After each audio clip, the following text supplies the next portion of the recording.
breakthrough now. हमें कलाम को declare करना चाहिए।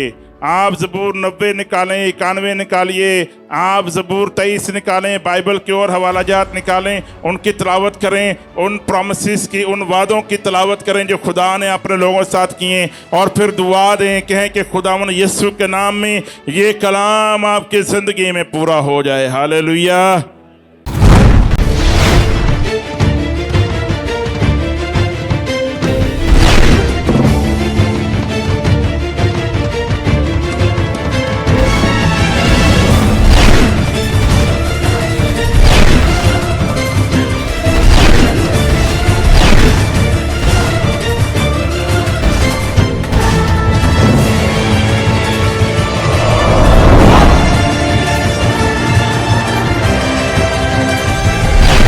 आज के एपिसोड में देखिए। खुदावंद यीशु के नाम में आप सबकी सलामती चाहता हूँ। आमीन। हम खुदावंद की शुक्रगुजार हैं कि एक बार फिर से हम उसकी हजूरी में उसकी इबादत के लिए मौजूद हैं, और इसी के साथ साथ मैं शाइन स्टार टीवी पर तमाम व्यूअर्स को हमारे साथ कनेक्ट होने पर वेलकम कहता हूँ। आप हमें अपने घरों में देख रहे हैं, डिश के ज़रिए, केबल के ज़रिए, और इसी तरह जो सोशल मीडिया पर देख रहे हैं, फेसबुक पर, और हमारी जो ऐप है उस पर, या वेबसाइट पर, जिस भी प्लेटफॉर्म पर आप हमें देख रहे हैं, हम आपको वेलकम कहते हैं। और क्राइस्ट होलीनेस चर्च की ये कलीसिया जो कराची डिफेंस व्यू में मौजूद है, आप सब के लिए तालियां बजा कर आपको वेलकम कहती है। Thank you so much. आप टीवी चैनल देखते हैं और बरकत पाते हैं, और आपकी इस सारी मोहब्बत के लिए हम शुक्रगुजार हैं। मेरे अजीजों, हम अपने इस रूहानी सफ़र और इस ज़मीनी सफ़र को कंटिन्यू किए हुए हैं, और इस सफ़र में जो हम खुदावंद के साथ गुजार रहे हैं, और बतौर ईमानदार हम हर रोज़ उसके साथ जीते हैं और उसी के लिए अपने ज़िंदगियों को डेडिकेट किए हुए हैं। लेकिन इस सारे सफ़र में हमें अक्सर बड़े बड़े चैलेंजेस, बहुत बड़ी बड़ी मुश्किलात का सामना भी होता है। क्या जितने लोग मेरी आवाज़ को सुन रहे हैं, आप में से कोई ऐसा है जिसने कभी ज़िंदगी में मुश्किल ना देखी हो? अपना हाथ दिखा सकते हैं। कभी मुश्किल ना देखी हो? कितने हैं जितनों ने आज तक मुश्किलात ही मुश्किलात देखी हैं? अपना हाथ दिखाइए। कितने लोग हैं जो चैलेंजेस में से गुजरते हैं, जो मुश्किल में से गुजरते आए हैं? आमीन। इंसान मुश्किलात में से गुजरता है, और ईमानदार होने के नाते भी हम मुश्किलात को बाईपास नहीं कर सकते, हम चैलेंजेस को, आजमाइशों को बाईपास नहीं कर सकते, बल्कि हर एक ईमानदार को भी उन मुश्किलात में से होकर गुजरना होता है। हर एक चैलेंज में से होकर के हमें गुजरना है, और बाज़ औकात तो जो ईमानदार है उनके लिए आजमाइशें भी ज़्यादा हैं। सो आज हम उस दौर में हैं जिसमें कि बहुत सारी तकालीफ, बहुत सारे दबाव और बहुत सी मुश्किलात का हमें सामना है, हमें चैलेंजेस का सामना है। ये हमारी नेचर है कि हम ये ख्याल करते हैं कि जो मेरी मुश्किल है वो सबसे बड़ी है। ऐसा ही है, हम ये समझते हैं कि जो मेरा प्रॉब्लम है, जो मेरी मुश्किल है, वो बाकियों से क्या है, सबसे बड़ी है। जो मेरा चैलेंज है वो उस चैलेंज के बराबर किसी का चैलेंज नहीं है, किसी की इतनी बड़ी मुश्किल नहीं है जितनी मेरी बड़ी मुश्किल है। लेकिन मैं आपको बताना चाहता हूं कि हम में से हर एक इन मुश्किलात में से गुजरता है। हर किसी की सिचुएशन या हालात मुख्तलिफ हो सकते हैं, लेकिन हम हर एक मुश्किल में से गुजरते हैं। आमीन। खुदावंद यीशु मसीह ने ये वादा किया अपने लोगों के साथ कि देखो, मैं हमेशा तुम्हारे साथ हूं, लेकिन ये प्रॉमिस खुदा ने नहीं किया हमारे साथ कि कभी तेरे ऊपर मुश्किल नहीं आएगी। सो इसलिए आज के शुभ जितने लोग सुन रहे हैं और यहां पर मौजूद हैं और देख रहे हैं, मैं आपको इनकरेज करना चाहता हूं कि आपकी मुश्किल चाहे जितनी भी बड़ी क्यों ना हो, हमारा खुदा हमारे साथ है। आमीन। हम जैसे भी हालात में से गुजरे और पाकिस्तानी चर्च होने के नाते भी हम जिस तरह की मुश्किलात में से गुजरे, हमारा खुदा हमारे साथ है। वो अपने लोगों की हिफाजत करने पर कादिर है। और क्या बाइबल मुकद्दस में जो ईमानदार हम देखते हैं, क्या वो मुश्किलात में से गुजरे या नहीं गुजरे? गुजरे या नहीं गुजरे? बताइए। अगर हम पौलुस ही की बात करें, फिलिप्पियों के नाम खत है, उसका पहला बाब है, उसकी 12वीं आयत। फिलिप्पियों के नाम पौलुस रसूल का खत, पहला बाब, उसकी 12वीं आयत। और ऐ भाइयों, मैं चाहता हूं तुम जान लो कि जो मुझ पर गुजरा वो खुशखबरी की तरक्की ही का बायस हुआ। आमीन। सब कहिए आमीन। पौलुस कहते जो कुछ मुझ पर गुजरा, whatever has happen to me, जो सर्कमस्टांसिस, जिन मुश्किलात में से मुझे गुजरना पड़ा, वो मुश्किलात, वो चैलेंजेस का सामना तो मैंने जरूर किया, लेकिन वो मुश्किलात, वो चैलेंजेस जो हैं, वो खुशखबरी की, अंजील की तरक्की ही का बायस हुआ। आमीर। सो इसका मतलब ये हुआ कि जो कुछ हम पाकिस्तान में इन दिनों में फेस कर रहे हैं, चर्चिस जलाए गए, मसीहों के घरों को आग लगाई गई, बाइबल मुकद्दस और सलीब के निशान की तौहीन की गई, इन सारी बातों में जबकि बाज़ औक़ात इंसानी जहन को समझ नहीं आती कि ऐसा क्यों हुआ, लेकिन मेरे असीसों, इन सारे मामलात और इस सारी सिचुएशन में भी खुदा जो है वो खुशखबरी की तरक्की का बायस इन सारे हालात को बना सकता है। आमीन। आज पाकिस्तान में कलीसिया और ज़्यादा मजबूत है। आज पाकिस्तान में मसीही कायदीन, मसीही रहबरीन, मसीही लीडर्स और ज़्यादा जोश में और ईमान से भरे हुए हैं। हालेलुया। सो वो मुश्किल जो हमारे ऊपर आन पड़ी, उसका नतीजा ये हुआ कि हम ईमान में और मजबूत हुए। आमीर। अगर आप ईमान में मजबूत हुए, जोरदार ताली बजाइए अपने खुदा उनके लिए।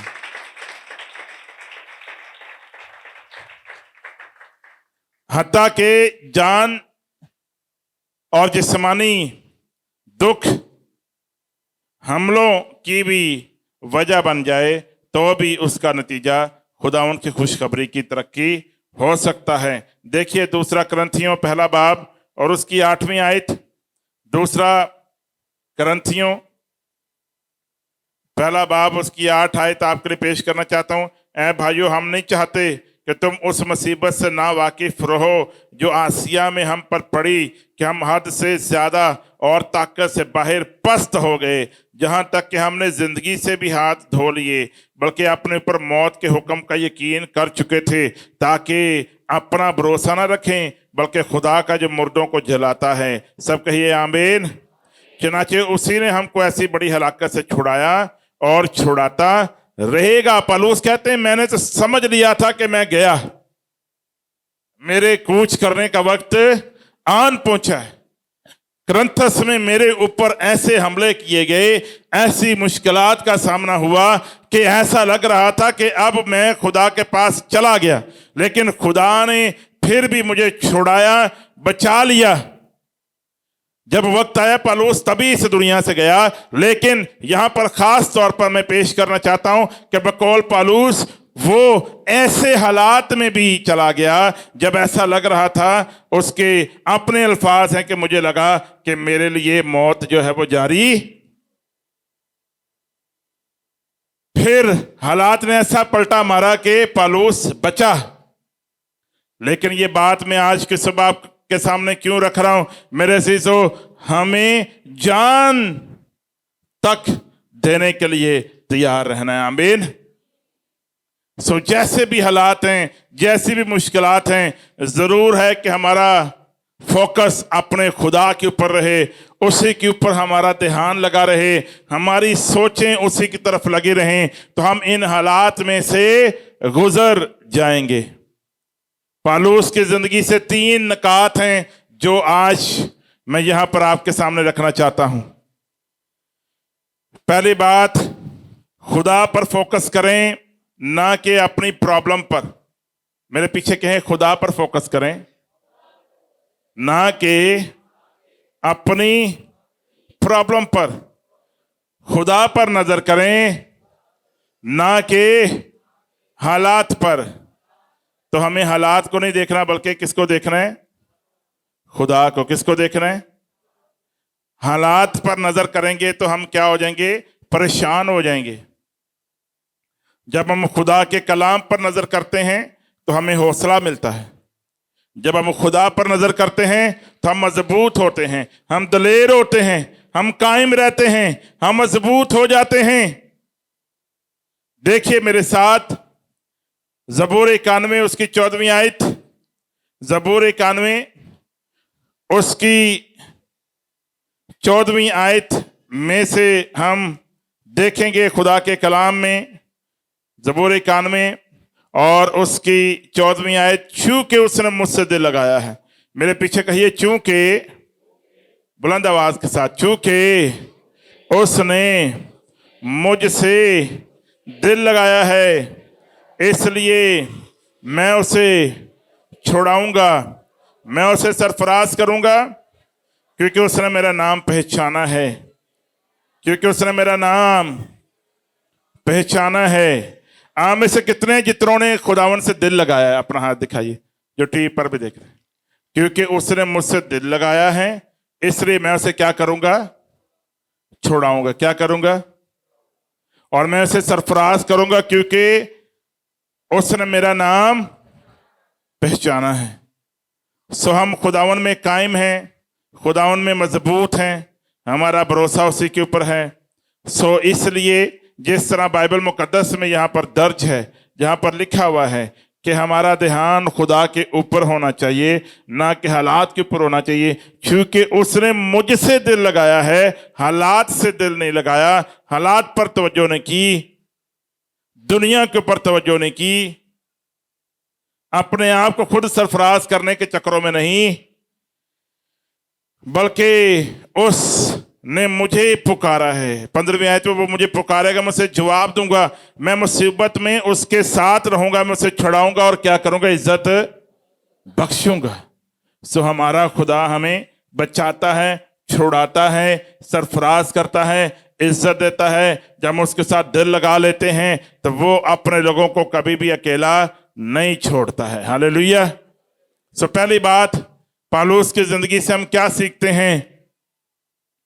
कि हमने अपनी नजरें खुदावन पर लगानी है, ना कि हालात के ऊपर। हालात जैसे भी हों, उनमें से खुदा बेहतरी पैदा कर देता है। हालात जैसे भी हों, खुदा क्या पैदा कर देता है? बेहतरी पैदा कर देता है। दूसरी बात, हमें खुदा की मर्जी पर नजर करनी है, ना कि इंसानों के मशवरों पर। मेरे पीछे कहिए, हमें खुदा की, इतना स्लो, बुलंद आवाज के, हमें खुदा की मर्जी पर नजर करनी है, ना कि इंसान के मशवरों पर। सो बाज़ औक़ात जो कुछ हमारी जिंदगी में हो रहा होता है, बहुत सारे ओपिनियंस आ रहे होते हैं, बहुत सारे मशवरे आ रहे होते हैं।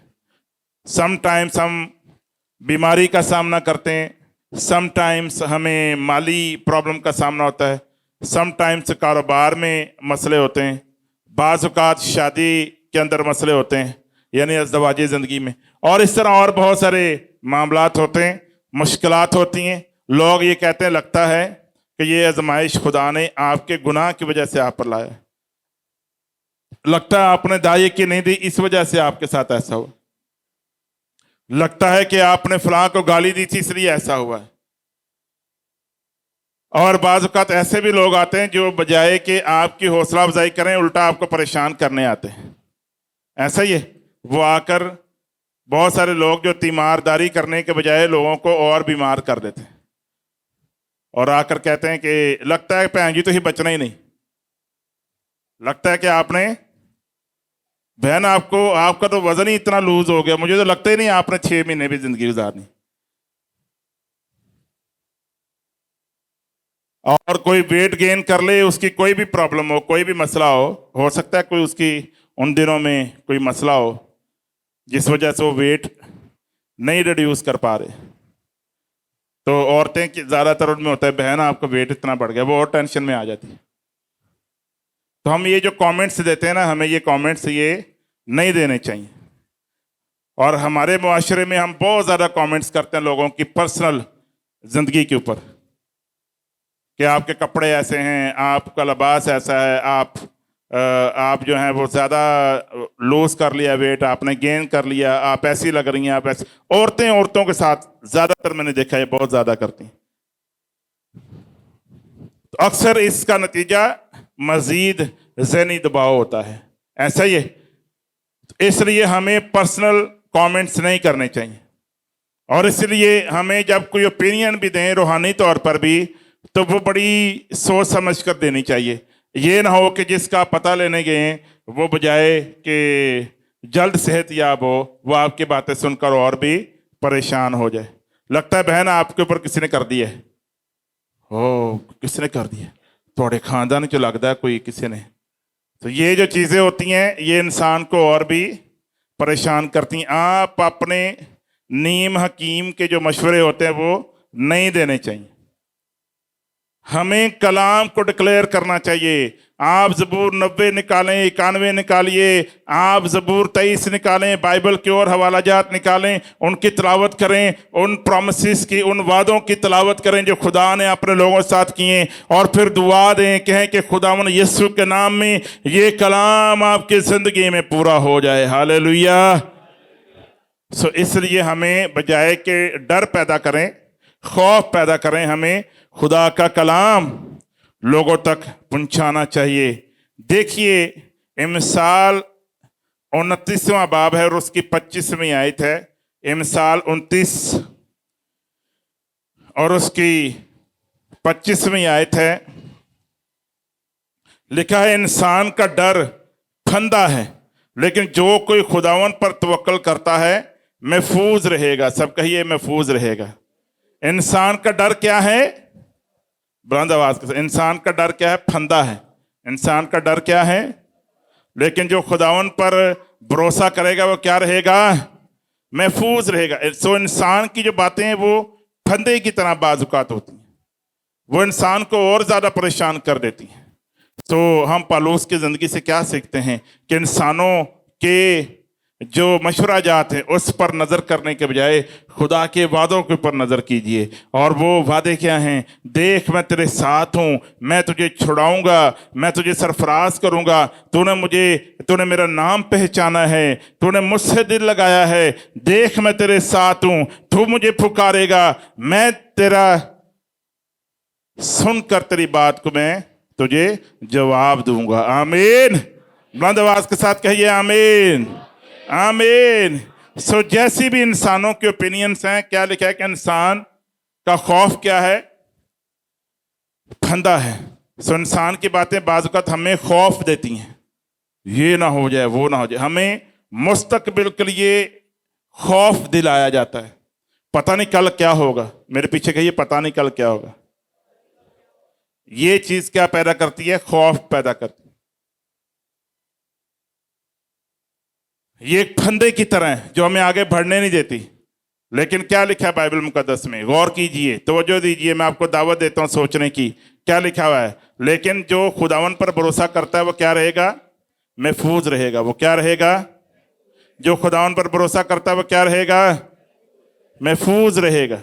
सो हमें खुदा पर भरोसा करना है, ना कि इंसान की कही हुई बातों पर।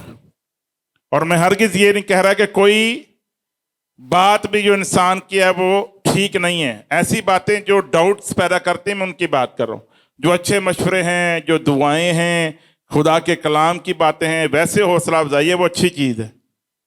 लेकिन खौफ दिलाने वाली बातें नहीं करनी चाहिए, पॉजिटिव बातें करनी चाहिए ताकि उसका रिजल्ट भी पॉजिटिव आए। सो पहली बात, हालात पर नजर करने के बजाय खुदा पर नजर, और दूसरी बात, खुदा के वादों पर नजर करनी है, ना कि इंसानों की बातों पर।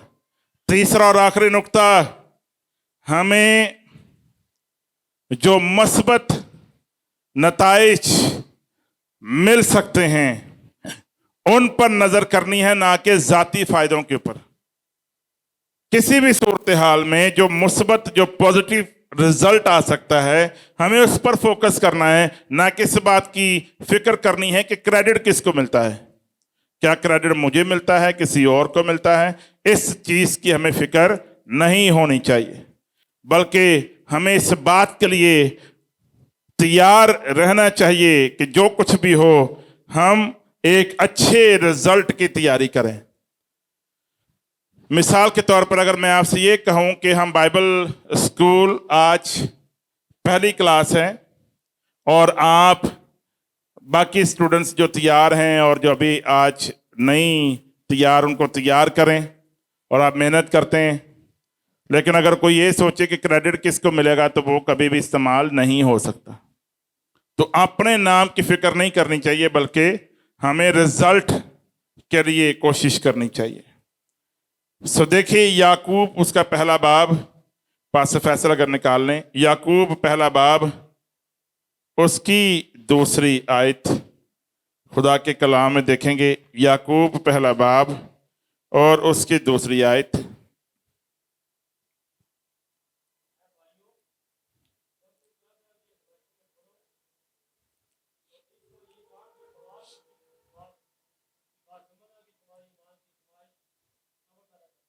आमीन। मेरे पीछे कहिए, ऐ मेरे भाइयों, जब तुम तरह तरह की आजमाइशों में पड़ो तो इसको ये जानकर कमाल खुशी की बात समझना कि तुम्हारे ईमान की आजमाइश सब्र पैदा करती है, और सब्र को अपना पूरा काम करने दो ताकि तुम पूरे और कामिल हो जाओ और तुम में किसी बात की कमी ना रहे।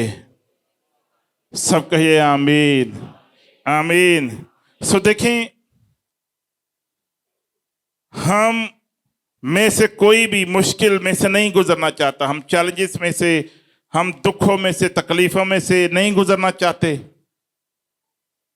लेकिन यहां बाइबल क्या फरमा रही है कि जब तुम आजमाइशों में पड़ो तो ये जानकर कमाल खुशी की बात समझना। खुशी, हेलो, किसकी बात समझना? खुशी की बात समझना। क्योंकि तकलीफ तो होती है, जैसे बिलफर्स जब कोई बीमार होता है उसको टीका लगे, इंजेक्शन लगे तो कितनी तकलीफ होती है, लेकिन हमें पता है कि ये जो टीका लगा है इसका नतीजा क्या आना है, और मैंने चंद घंटों बाद या एक दिन के बाद मैं क्या हो जाऊंगा, ठीक हो जाऊंगा, ऐसा ही है। तो वो तकलीफ, वो जो दर्द वक्ती तौर पर तो होती है, लेकिन नतीजा उसका अच्छा होता है। तो इसलिए मेरे अजीजों, ये मुश्किलात, ये तकालीफ हमें खुदावन से जुदा नहीं कर सकती हैं। इसलिए अपने ईमान पर खड़े रहिए, कायम रहिए, हालात पर फोकस ना करें, महंगाई पर फोकस ना करें, जो बैड हो रहा है, जो गलत चीज़ें हो रही हैं, जो तक़वा से हटकर हो रहा है, जो ऐसी चीज़ें जो आपको आगे बढ़ने में रुकावट का बाइस हैं, उन सारी चीज़ों को साइड पर रखकर एक तरफ बैठ जाइए और खुदा के कलाम पर तवज्जो कीजिए और दुआ कीजिए, और देखिए फिर खुदा अपने कभी बाजू से, अपने जोर से, अपनी कुदरत से आपको तसल्ली देगा, आपकी जिंदगी में इत्मीनान को जारी करेगा और आप आगे बढ़ते जाएंगे। हालेलुया। सो मुश्किलात हमें दबाने के लिए नहीं आती, बल्कि हमें और मजबूत करने और हमें और आगे बढ़ने के लिए आती हैं। आमीन। हमें डिस्ट्रॉय करने नहीं आती, हमें बिल्ड करने के लिए आती हैं। हमें खत्म करने के लिए नहीं आती, बल्कि हमें एक नया बाब शुरू करने के लिए आती हैं। आमीन। सो इसलिए ईमानदार की जिंदगी ऐसे खूबसूरत बाग की मानद नहीं है कि जहां पर कभी कोई धूप, कभी मुश्किल हम नहीं झेलेंगे, बल्कि मुश्किलात हैं। लेकिन खुशखबरी सुनना चाहते हैं? खुशखबरी ये है कि खुदावन हमेशा अपने लोगों के साथ है। आमीन, आमीन, हालेलुया, हालेलुया। बैठे बैठे अपने हाथों को बुलंद कीजिए। आए हम खुदावन की हजूरी में शुक्रगुजारी करें। जो लोग टीवी पर देख रहे अपने हाथों को बुलंद कीजिए। मेरे पीछे कहिए, आसमानी बाप, हम शुक्रगुजार हैं तेरे कलाम के लिए। ऐ खुदावन, हमारा सबसे बड़ा खजाना तेरा कलाम है और वो ईमान है जो तूने हमें बख्शा है। कोई आजमाइश हमें तुझसे दूर नहीं कर सकती। हमारी नजरें हालात पर नहीं हैं, बल्कि हम अपनी निगाहों को तेरी तरफ लगाते हैं। ऐ बाप, तू हमें सरफराज कर, छुड़ा, क्योंकि हमने तेरा नाम पहचाना है। बड़ी शुक्रगुजारी करते हैं। ऐ बाप, तूने हमें हर तरह की मुश्किलात में से निकाला है, बीमारियों से रहाई बख्शी है, माली मुश्किलात को दूर किया है, हर किस्म की बीमारी को दूर किया है। हम तेरी शुक्रगुजारी करते हैं। सारा जलाल तुझे देते हैं। ऐ बाप, तूने हमारे कारोबार को बरकत दी है। सारा जलाल तुझे देते हैं। खुदावन तेरा शुक्र हो। खुदावन यीशु मसीह के नाम में, आमीन। बुलंद आवाज के साथ कहिए, आमीन, हालेलुया। मैं शुक्रगुजार हूं कि आपने खुदा के कलाम को बगौर सुना और समझा है। जो लोग टीवी पर देख रहे हैं, मैं एक बार फिर से आपको इनकरेज करता हूं कि आप शाइनस्टार टीवी देखते रहिए और ज़रूर हमारे साथ पार्टनरशिप करें। हम चंद दिनों के बाद जड़ावाला में भी जा रहे हैं, ताकि वहां पर जो मज़ीद बहन भाई मदद के लिए मुंतज़िर हैं और हम उनके साथ कुछ रिलीफ और इसी तरह बाइबल्स जो हैं वो बांटेंगे। आप ज़रूर हमारे साथ शामिल हो सकते हैं। हमारी इंफॉर्मेशन टीवी चैनल पर आप देख सकते हैं। आप हमारे साथ पार्टनरशिप करें ताकि हम इस बड़ी खिदमत को खुदावन के जलाल के लिए कर सके। आपसे नेक्स्ट टाइम मुलाकात होगी। आप ज़रूर टीवी चैनल को देखते रहिए। शाइनस्टार टीवी आपका अपना चैनल। God bless you.